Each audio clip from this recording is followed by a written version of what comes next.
Wana bazalendo bazobeta moyibi oyo. Bazalendo mupige fimbo. Mamuke aibake.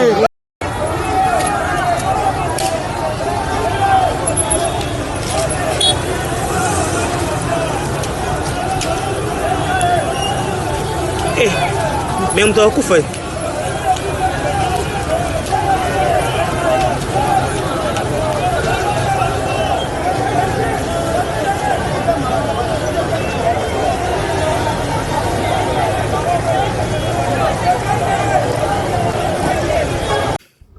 Bandeko situation ya Uvira bato ebele bazolobela yango kaka bilobela soit likolo baza ko comprendre ba enjeu te.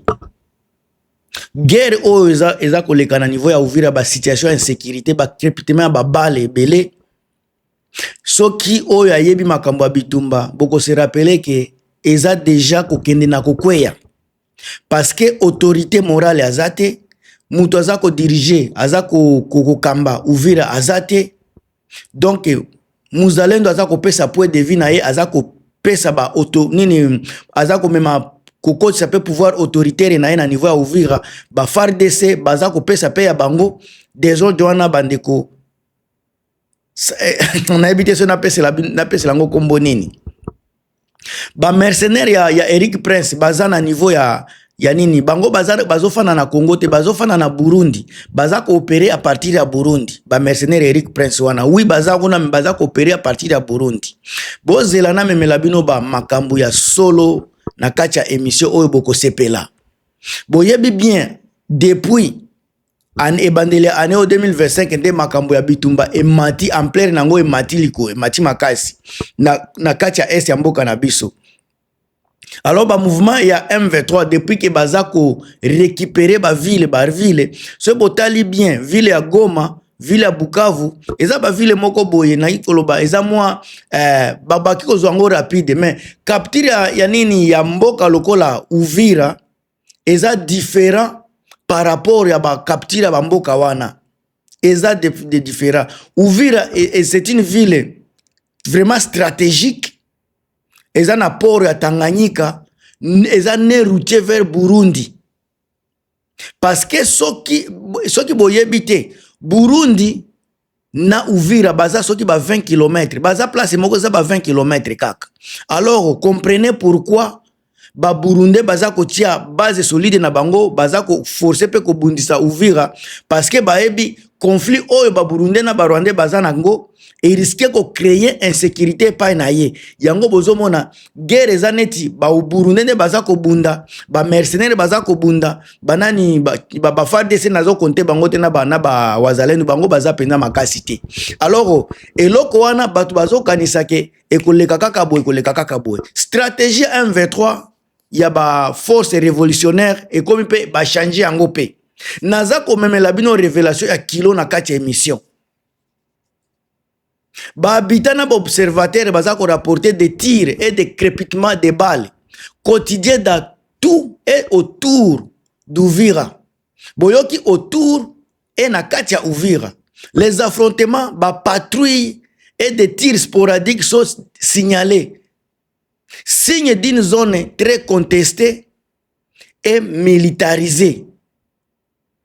Awa naza ko pesa la bino sika Eric Prince wana ataye naza ko pesa bino sika différence ba contrat na ba discussion entre le gouvernement congolais et la société liée à Eric Prince kubazala ka suba black warate eza ba ex kombo wana ezala ka lisusu te ba o été rapporté Prince a conclu un accord pour aider la RDC à sécuriser et taxer les sources minières. Donc, mindelende ba komi ko taxer ba sources minières yakuna. Ba nini donc sécuriser bango baza ko sécuriser mboka mais ba mbongo ya ba taxe ya ba carrière minier nde Eric Prince za kolia. Bozoka ba révélation. Alors sécuriser et taxer les réseaux miniers et son réseau a recruté d'anciens militaires contracteurs pour mission en RDC. Des enquêtes journalistiques et bref, l'intelligence confirme l'implication des firmes privées et des recrutements d'anciens soldats. Autrement dit, il y a bien un afflux potentiel de contracteurs privés de sécurité dans la région, mais ce ne sont pas des forces privées, mais ce sont des forces privées, mais pas des groupes réguliers d'État. Leur rôle exact est de protéger les sites miniers, escorter les collecteurs d'impôts et des actions offensives. Et puis, Balobi, ça reste partiellement flou aussi et sujet à controverse. Bango nanu bazoko kakoyoka na te sujet na bango eza nanu flou bien que baza kosala babiloko wana bomoni déjà Tshisekedi apesi bango ba taxe oyo baza kozwa na niveau ya ba carrière minier ezokende na maboko ya Eric Prince. Alors balobi boye chance ya ba M23 na AFC ko reprendre Uvira bapesi ba capacité balobi nanu bien que presse Eric Presse azana ba mercenaires, ba ex-soldats, mais ba munitions ou ba ko utiliser eza ba munitions ou ekozala acheter par Tshisekedi. Balobi boye, est-ce que bazana connaissance mouke ya terrain, bazana connaissance mouke ya situation politique ya mboka, bazana connaissance mouke ya ba réalité ou eza ko lier région ya guerre. Pendant que capacité militaire à M23, ce ne sont pas seulement des militaires. Les militaires à M23, ce ne sont pas seulement des militaires, ce sont également des mercenaires locaux. C'est les M23 baza ba mercenaires locaux oyo bayebi très bien, bayebi baza ko gérer situation politique, baza à commun accord avec baza na relation parfaite avec des locaux oyo zo comme la ba mercenaires à Tshisekedi impossible parce que bazo solo la mono côté et puis baza na relation na public wana te na peuple wana te yango bozo mona ba désordre eza komata désordre eza ebele balobi boye capacité militaire le M23 a montré qu'il peut mener des offensives rapides quand il reçoit l'appui sur le terrain ou soit logistique. Il a déjà conquis des centres urbains. Si le M23 concentre les moyens et les appuis externes, il a une probabilité élevée de menacer, sérieusement Uvira, mais malgré la présence des militaires de Eric Prince. Bozo yoka. Donc, na batu bazo mona ke ba M23 baza supérieur. Si côté ba force baza na capacité supérieure vis-à-vis naba Eric Prince wana ba mercenaire. Parce que d'abord pas na bango eza désordre, indiscipline, bango ba epo na mbongo ba epo na kokufa te. Mais M23 baza na eloko akobanga te parce que mboka na bango ata soki ba kufi mutu musu akoya akokende. Mais bato wana bazoya po na mbongo bakokufa jamais po na makambo ya Congo. Bino bozo comprendre makambo te. Alors balobi boye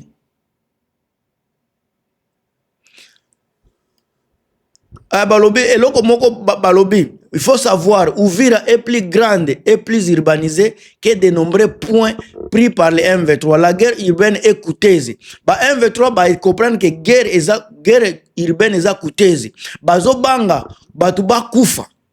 Bozo mona réseau ezo sala ba M23 basala moi malembe batu bakokufa parce que eza mboka munene batu bakokufa capacité la capacité du M23 à tenir la ville dépendant de ses lignes d'approvisionnement du soutien régional notamment allié na bango et de la résilience commandement de FARDC appuyé éventuellement par des partenaires internationaux ou forces privées. Force privée de bazolo baba mercenaire na banani ba wazalendo.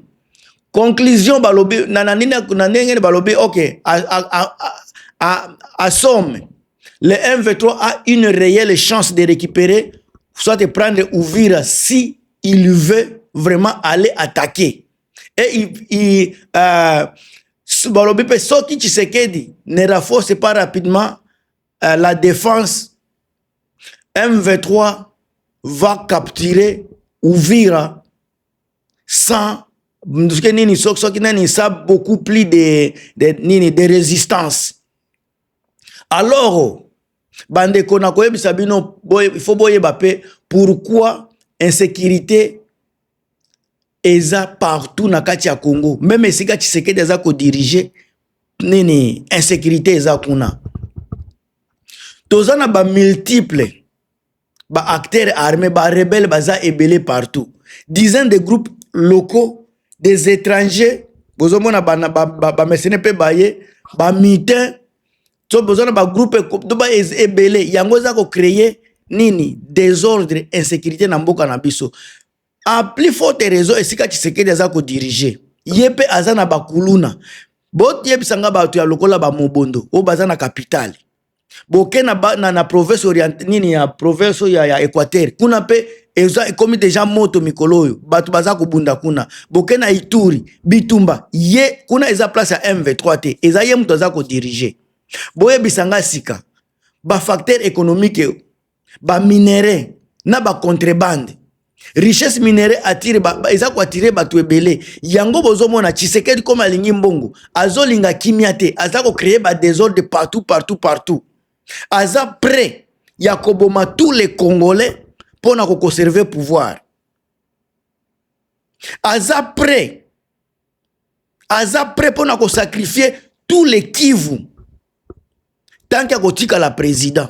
Yango bozomona aza kotinda ba wazalendo baboma batu na bango na Uvira baza komi boma entre bango juste parce que il veut conserver le pouvoir. À côté si Uvira na kati insécurité, à côté si désordre, pona ko piller toujours ba minéraux. Même stratégie azo sala na niveau ya Ituri ko diviser population ko komisa ba on dirait batu mabe. Amemi kuna soki nini biloko na bango balobaka o esika Johnny Luboya za ko diriger, mais suka na se nini bazolo belango kaka kuna, mais na logique baza ko yiba ba minéraux ya Ituri. Alors bandeko ba conditions humanitaires et stratégiques na niveau ya Uvira. Si Uvira tombe ou si les combats s'intensifient, on peut s'attendre à des déplacements massifs, crises humanitaires accrues, suspension des commerces sur les lacs, les extensions des conflits vers les frontières Burundi et Tanzanie. L'implication d'acteurs privés étrangers accroît les risques d'extension et de manque de responsabilité. La ligne entre la sécurité privée et action militaire peut s'estomper avec un fort risque pour les civils. Alors, état de force, Kinshasa a sous-estimé la combinaison de l'appui externe de M23 plus la faiblesse interne de la FARDC. Tant que l'armée ne remettra pas en ordre ses chaînes logistiques, son commandement, les gains territoriaux du M23, il restera toujours faible. Le rôle des mercenaires privés, l'embauche des contractuels pour sécuriser les mines ou collecteurs d'impôts est un palliatif dangereux. Il peut stabiliser ponctuellement des sites, mais il légitime la privatisation de la force et fragilise l'autorité étatique à moyen terme. Alors, le scénario probable est ali. Nazokene nakokita. Nazokene kosir sa vidéo na ozala mulaite na okende. Alors, tozana ba escalade locale. Combat intense autour d'Uvira, ba contrôle entassé, ba population piégée. Oye risque na lobby probable. Tozana ba stabilisation partielle également, ba négociation régionale ou intervention multilatérale amener soit par pression diplomatique par forces extérieures. Cela exige forte diplomatie et pression sur les parties extérieures. Moins probable sa pression internationale forte. Obino ifoboyeba. Alors bandeko, bofungola misu, bofungola matoi, Uvira, soki bitumba ebandi, bino batu ya Uvira nde boko kufa. Bino bafulero soki banani babembe nde boko zala liboso. Tangu boza ko créer insécurité, boza ko faire taxer bandeko na bino propre. bao baza ko sala te baza pauvre et puis bino salaire na bino ezalaki censé kobima na kini mais boza incapable ko zwa salaire na bino boza ko martyriser ko menacer ko intimider population oyo eza victime ba innocent bande ko boko futa bino ba wazalendo bokende pa ite parce que boza ko comprendre kutu vision na bino te Tshisekedi aza ko maltraiter bino boza ko maltraiter population. Na komi na suka na mission na nga oyo na yebi ke boko sepela nango bo sepeli nango bo tia ba j'aime ba commentaire na bino tozo continuer toujours ko éveiller conscience ya peuple congolais na kati ya émission awa. On se revoit à très bientôt na kati émission mususu. A plus.